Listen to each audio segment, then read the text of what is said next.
xin Thiên Chúa hãy kéo lòng này chạy đến cùng Chúa Cha.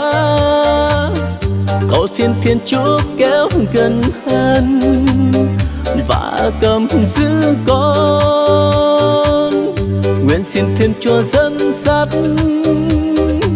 lòng này chạy đến cùng Chúa Cha, tìm về tại bên bình yên, được tình yêu Chúa chắn hòa mỗi lòng.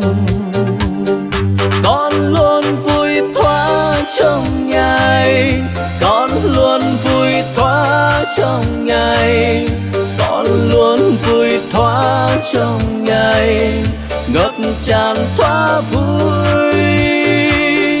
Ai yêu thương Giêsu rất phước hạnh, ai yêu thương Giêsu rất phước hạnh, vâng yêu thương Giêsu rất phước hạnh. Ngài là Chúa con hàng ca tụng.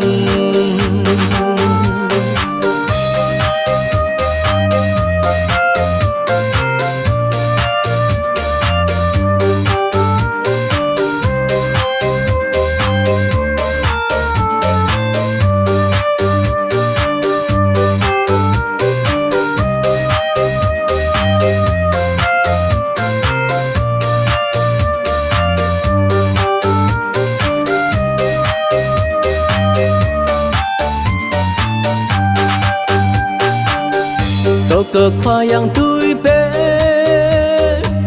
rang cuak yang đói tôi qua yang. Kau kekwa yang tui che lo, hàng nhà grang câu. Kau kekwa yang tui ba, rang cuak kau klai pasang ma, tuak klai pa ni hernuk ngurnoa.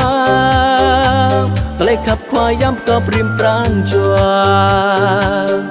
Câu bạc na nao mang y, câu bạc na nao mang y, câu bạc na nao mang y, và tlai hắc mang. Tlai khắp cơ Giêsu mô tlai bạc, tlai khắp cơ Giêsu mô tlai yun. Chít lại khắp Giêsu mô tlai tìm, nhờ chính khoa yang câu toán mình. Câu bạc na nao mang y, câu bạc na nao mang y, câu bạc na nao mang y, bạc lại hắc mạc. Lại khắp cơ Giêsu mô tlai bạc, lại khắp cơ Giêsu mô tlai yun. Chít lại khắp Giêsu mô tlai tìm, nhờ chính khoa yang câu toán mình.